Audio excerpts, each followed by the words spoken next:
নমস্কার, আমি অঞ্জনা। আমার রান্নাঘরে সবাইকে স্বাগত। আবারও চলে এলাম নতুন একটা ভিডিও নিয়ে আপনাদের কাছে। আজকে দেখাবো রেশমি ফুলকপি। এখন বাজারে খুব নতুন নতুন ফুলকপি উঠছে, তাই আজকে রেশমি ফুলকপি করে দেখাবো। তো চলুন ভিডিওটা শুরু করি। একটা টাটকা ফ্রেশ ফুলকপি আমি নিয়েছি। দেখতেই পাচ্ছেন, আমি বড় বড় পাতা ছিল, পাতাগুলোকে ভেঙে দিয়েছি। আর এরকম একটা কপি নিয়েছি। কপিটাকে ফুলকপিটার ডাঁটাটা ফেলে দেব।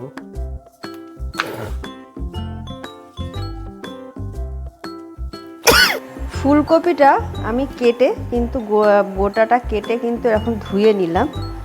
ধুয়ে আমি এবার কড়াই বসিয়ে দিয়েছি। কড়াই বসিয়ে কড়াইয়ে দিয়ে দেব তেল।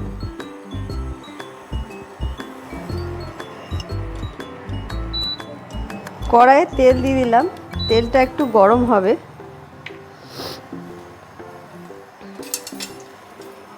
তেলটা গরম হতে হতে আমি এখানে এর মধ্যে একটু শুকনো লঙ্কার গুঁড়ো ছিটিয়ে দিলাম। সামান্য একটু দিতে হবে।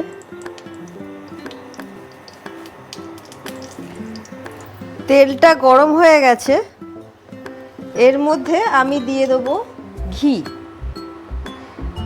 1 চামচ মতো ঘি দিয়ে দিলাম। 4 চামচের 1 চামচ মতো ঘি দিলাম। ঘিটা দিয়ে তেলটাকে একটু ভালো করে নাড়িয়ে দিতে হবে। এবার এই ফুলকপিটা আমি তেলের মধ্যে বসিয়ে দেব। বসিয়ে দিয়ে এটাকে আমি চাপা দিয়ে রাখবো মিনিট 5 মতো। লো ফ্লেমে চাপা দেবো, যাতে আস্তে আস্তে ধীরে সুস্থে ফুলকপিটা হালকা ভাজা করব। হালকা কিন্তু আস্তে আস্তে। ঢাকনাটা খুলে নিচ্ছি। খুলে নিয়ে একটু উল্টে দেব। এদিকটা একটু লাল টাইপের হয়ে গেছে। এবার সামনের দিকটা আমি ভেজে নেব। এবার আমি প্রথমে কিন্তু নুন দিইনি।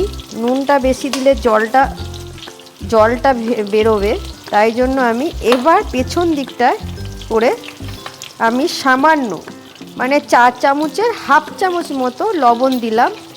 দিয়ে এবার আবারও ঢাকা দিয়ে দেব।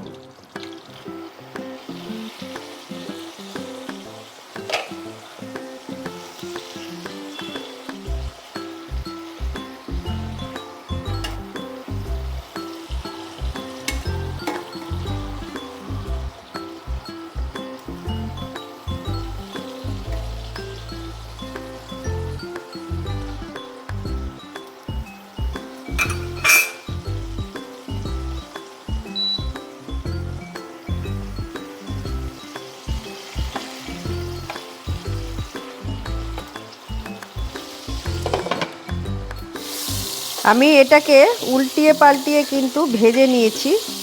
ভালো করে উল্টিয়ে নিয়েছি। দিয়ে এরকম করেই ভাজতে হবে, যাতে বেশি পুড়ে না যায়। ঠিক হালকা এরকম ব্রাউনিশ হলে, হালকা ব্রাউনিশ হয়েছে দেখতেই পাচ্ছেন। এরকম অবস্থাতেই আমি এটাকে তুলে রাখবো। এখানে গরম মশলা কিছু নিয়েছি। একটু 2 টুকরো দারচিনি, 2টো এলাচ আর 2টো লবঙ্গ। এগুলোকে আমি হালকা একটু ক্র্যাশ করে নেব, মানে একটু থেতো করে নেব। এরকম হালকা করে নিয়েছি। আর এই তেলের মধ্যে আমি এখানে একটা বড় সাইজের পেঁয়াজ নিয়েছি। পেঁয়াজটাকে এই তেলের মধ্যেই দিয়ে দেব।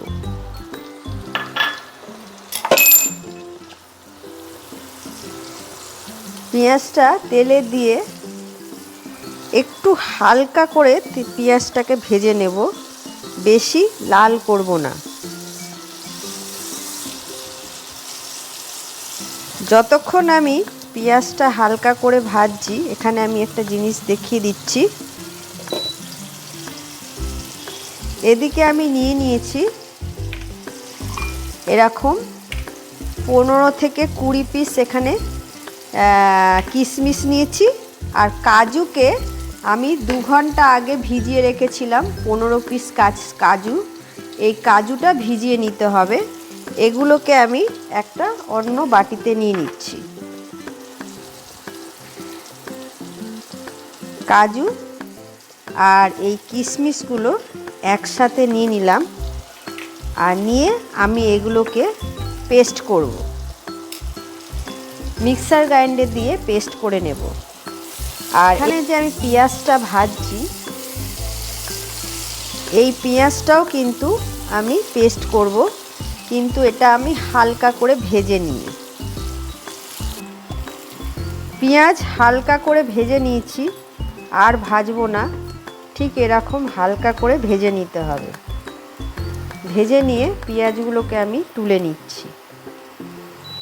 পেঁয়াজটা ঠান্ডা করে এটাকেও আমি আলাদা পেস্ট করব। আর কাজু কিশমিশটাকে এখন আমি পেস্ট করে নিচ্ছি।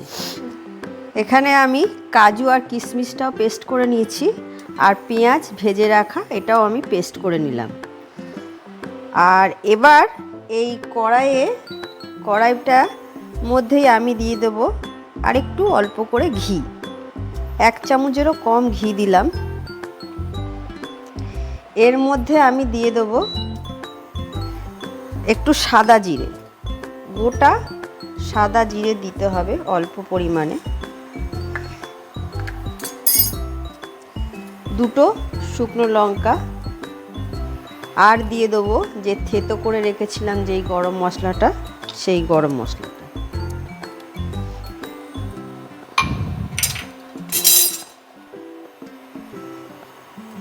সব কটা মশলাকে একটু ভাজা হতে দেব, মানে একটু লাল হবে এটা।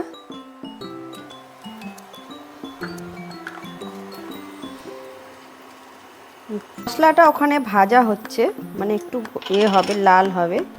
এর মধ্যে আমি এখানে নিয়ে নিয়েছি 1 কাপ দুধ। দুধকে অতি অবশ্যই জাল দিয়ে নিতে হবে। আর এর মধ্যে দিয়ে দিলাম আমি একটু কেশরটা দিয়ে রাখলাম দুধের মধ্যে, দিয়ে এটাকে একটু নাড়িয়ে দিয়ে দেবো। আর এদিকে আমার মশলাটা কিন্তু ভাজা হয়ে গেছে। মশলা ভাজা হয়ে গেছে। এর মধ্যে দিয়ে দিলাম আমি যে পেঁয়াজটা ভেজে বেটে রেখেছিলাম, সেই পেঁয়াজটা দিয়ে দেবো।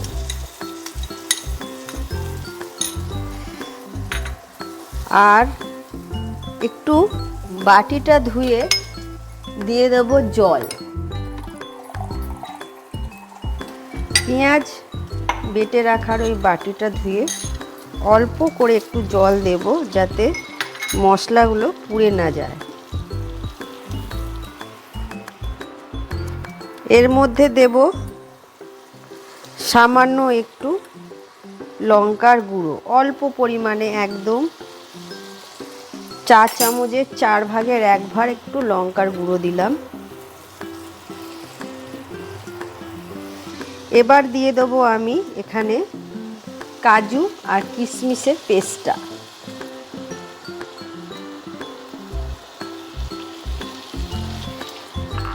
পেস্টটা দিয়েও আমি একটু ভালো করে নাড়িয়ে নেব। আর ফ্লেমটা কিন্তু অতি অবশ্যই একদম স্লো রাখতে হবে, বেশি বাড়ানো যাবে না। অল্প স্লোতে রেখে এই মশলাটাকে একটু হালকা করে ভেজে নিতে হবে। তেল ছেড়ে দিয়েছে। এবার আমি এর মধ্যে দিয়ে দিলাম একদম সামান্য একটু নুন। ফুলকপিতে কিন্তু আমি নুন দিয়ে ভেজেছিলাম, তো একটু সামান্য মশলার সাথে আমি নুন দিলাম। আর এটাকে আমি ভালো করে ভেজে নিয়েছি, দেখতেই পাচ্ছেন কিরকম তেল ছেড়ে দিচ্ছে সাইড দিয়ে। এবার আমি এর মধ্যে মিক্সার গ্রাইন্ডার ধোয়া জলটাকে, যেটাতে পেস্ট করেছে, সেই জলটা আমি দিয়ে দিলাম।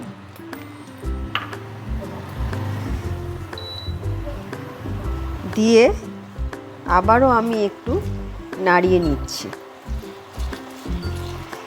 সব কিছুই কিন্তু মশলাগুলো আমি কিন্তু পেঁয়াজ ভাজা অবস্থায় বেটেছি। তো এখানে মশলা কিন্তু আর ভাজার দরকার নেই, মশলাও ভালো করে ভেজে নিয়েছি।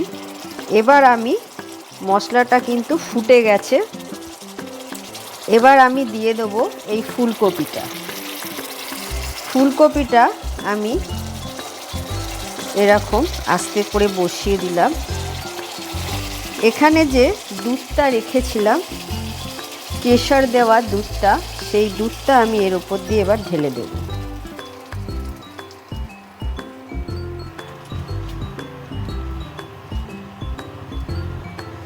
ভালো করে ফুলকপির সাথে এটাকে আমি নাড়িয়ে নিলাম।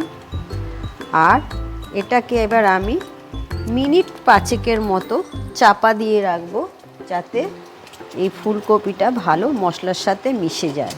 5 মিনিট পর আমি ঢাকনাটা খুলে নিচ্ছি।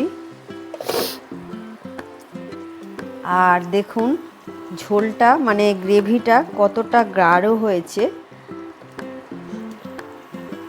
আর ফুলকপিটাও কিন্তু একদম নরম হয়ে গেছে। এবার আমি এর মধ্যে দিয়ে দেব, এবার এখানে আমি কটা গোটা কিশমিশকে ধুয়ে পরিষ্কার করে রেখেছিলাম, সেই কিশমিশগুলো এর মধ্যে দিয়ে দেব। দিয়ে আবারও একটু চাপা দিয়ে রাখবো। এবার আমি 2 থেকে 3 মিনিটের মতো চাপা দিয়ে রেখেছিলাম, দিয়ে এটাকে আবারও নাড়িয়ে দিলাম। এবার কিন্তু এটা একদমই হয়ে গেছে, ফুলকপিটা একদম সেদ্ধ হয়ে গেছে। আর এর বেশি করলে ফুলকপিগুলো খুলে বেরিয়ে আসবে। এবার এটাকে আমি নামিয়ে নিয়ে আরও কিছু মশলা এর উপর দিয়ে অ্যাড করব। ফুলকপিটা দিয়ে এবার আমি গ্রেভিগুলোকে সাইড দিয়ে দিচ্ছি।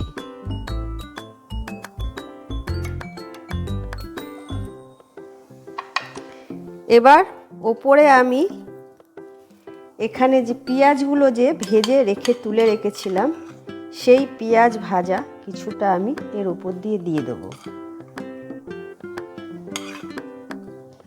দিয়ে দিলাম। এরপর দিয়ে দেবো আমি এখানে নিয়েছি গোলাপ ফুলের পাপড়ি, শুকনো পাপড়ি অতি অবশ্যই হওয়া দরকার। কটা গোলাপ ফুলের পাপড়ি দিয়ে দিলাম। আর একটু শুকনো লঙ্কার গুঁড়ো আমি এর মধ্যে ওপর থেকে ডেকোরেশনের জন্য দেবো অতি অবশ্যই। হয়ে গেল আমার এখানে রেশমি ফুলকপি। আজকে আমি করে দেখিয়ে দিলাম রেশমি ফুলকপি। তো বাড়িতে এটা অতি অবশ্যই ট্রাই করবেন। আর একটা কথা, আপনারা যখন এটা পরিবেশন করবেন তখন কিন্তু এটা কেটে পরিবেশন করবেন। রুটি অথবা ভাত, ফ্রাইড রাইস সবার সাথে এটা কিন্তু খুব ভালো লাগবে। আর আমার ভিডিওটা যদি ভালো লেগে থাকে লাইক, কমেন্ট, শেয়ার করে দেবেন। টাটা।